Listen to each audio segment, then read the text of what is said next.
ဒီနေ့မှာတော့ကျွန်တော်ပစုံစီပြန်ဟင်းနဲ့ငကြင်းချင်မောင်ဟင်းချက်ပါမယ်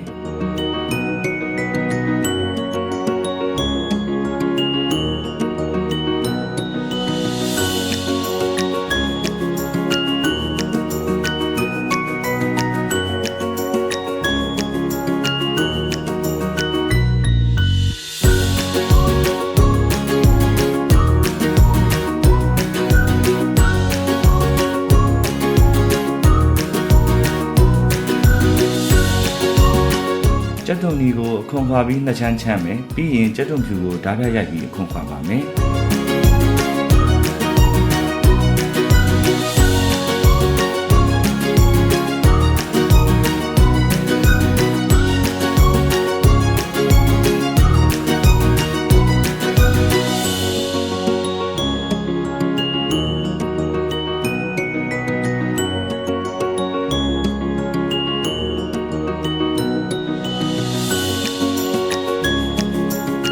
ခွန်ခွာထားတဲ့ကျက်သွန်အဖြူနီကိုကျိတ်ဆက်နဲ့ကျိတ်ပေးပါမယ်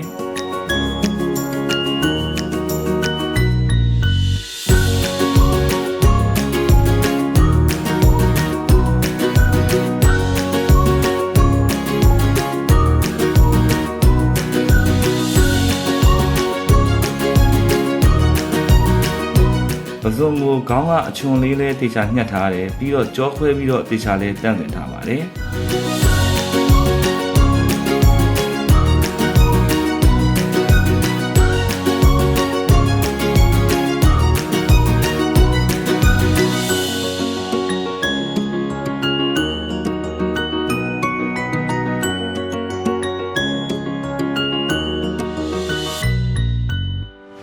စနွဲမုတ်အနေငယ်ထည့်ပါမယ်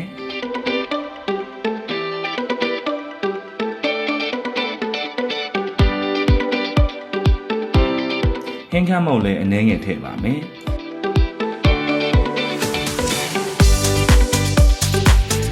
စားအနေငယ်ထည့်ပါမယ်မြေကောင်းမှုကျူပေးပါမယ်ငံပြားရည်အနေငယ်ထည့်ပါမယ်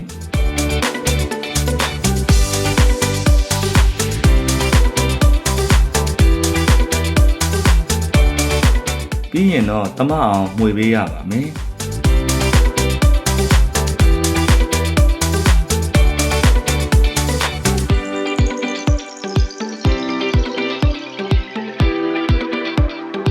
ပစုံစီပြန်ဟင်းကစီလေးနည်းနည်းများမှအနံလေးမှွေပြီးပိုလဲလှပါတယ်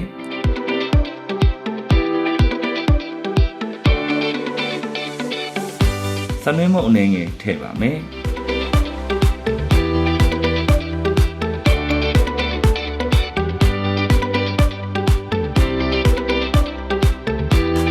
ကျိတ်ထားတဲ့ကျက်သွန်အဖြူနီထည့်ပြီးစီးတက်ပါမယ်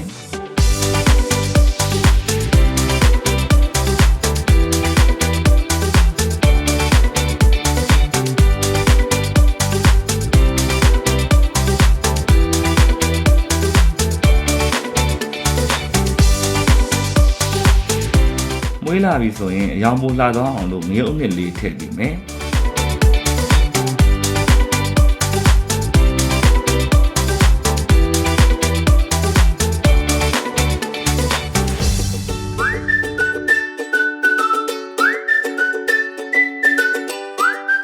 ရတာနေထားတဲ့ပစုံလေးတွေထည့်ပေးပါမယ်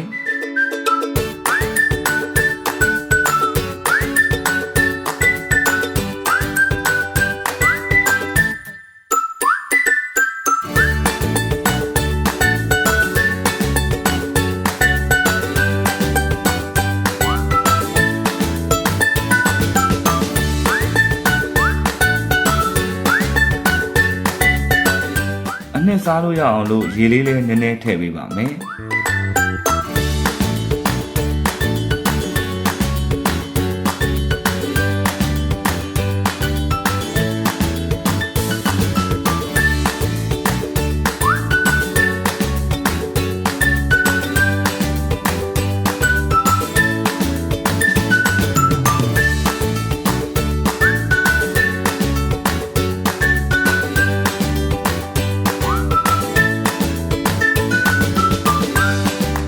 နနမင်းကိုနုံနုံစင်ပြီးထည့်ပေးပါမယ်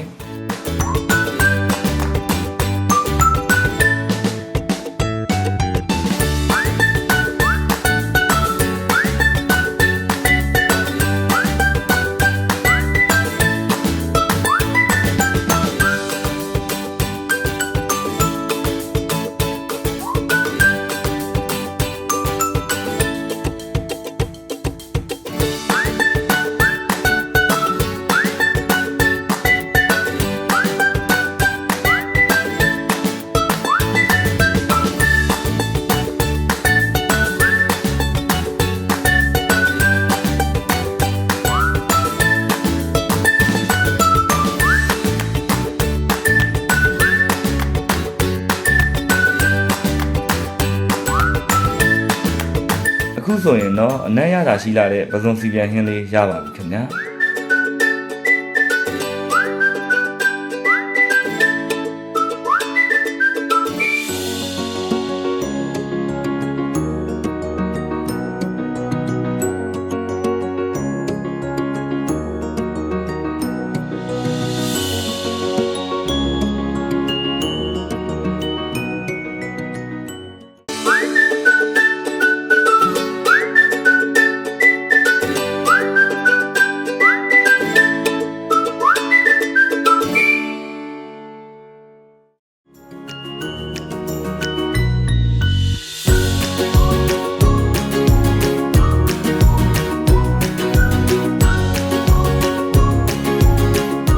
ချင်းမောင်ရွက်လေးတွေကိုစိတ်ပြီးချွေပေးပါမယ်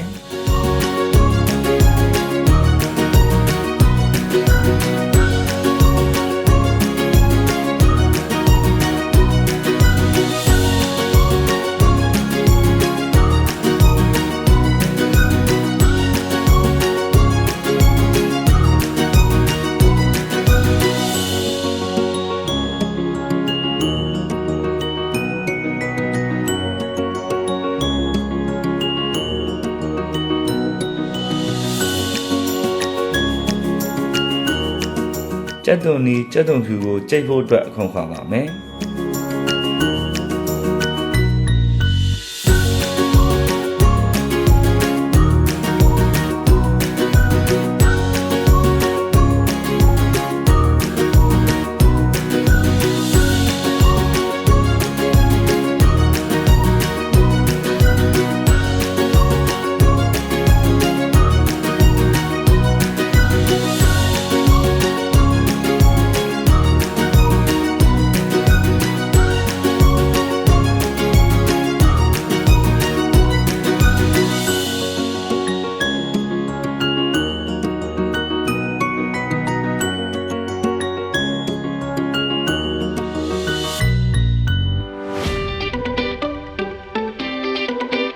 မကြီးရေဖြော်ပါမယ်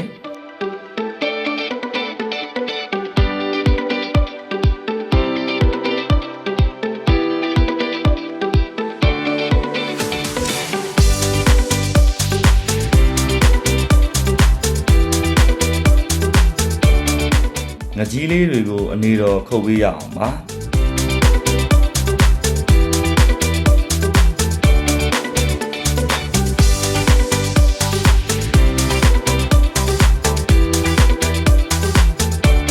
ဒေအိုးကိုအပူပေးပြီးစီလေးထည့်ပေးပါမယ်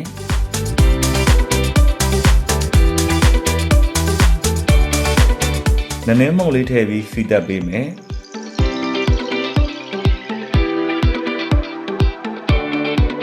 ကြိတ်ထားတဲ့ကြက်သွန်ဖြူနီကိုထည့်ပြီးစီတက်ပေးပါမယ်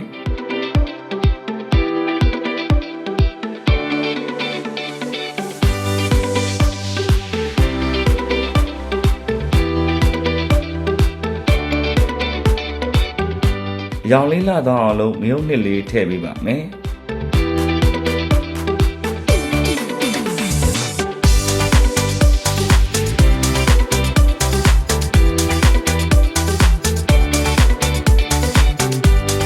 ငပီလေးလည်းနည်းနည်းထည့်ပေးမယ်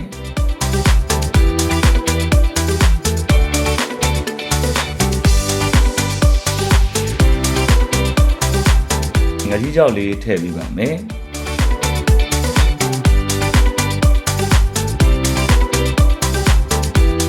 ညစ်အချိုကိုထည့်ပေးပါမယ်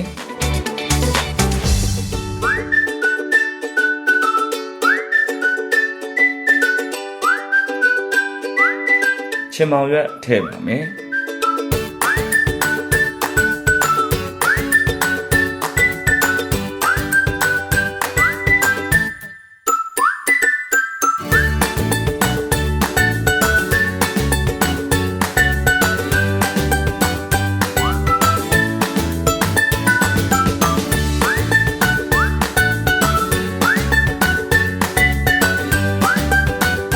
ပြီးရင်တော့ရေလေးထည့်ပါ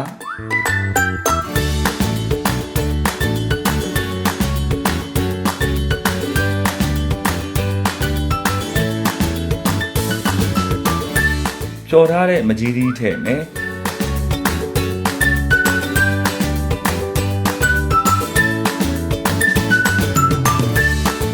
ပြီးရင်တော့မေကောင်းမုံလေးထည့်မယ်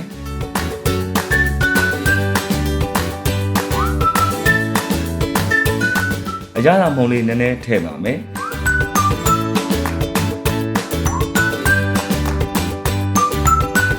အချိုရတာလေးပြန်ထိန်းမှုအတွက်ကြားလေးထည့်ပေးပါမယ်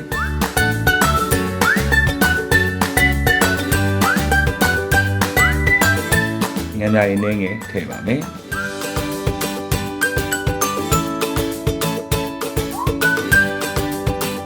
15 မိနစ်ခန့်တည်ပြီးသွားရင်တော့ရပါပြီ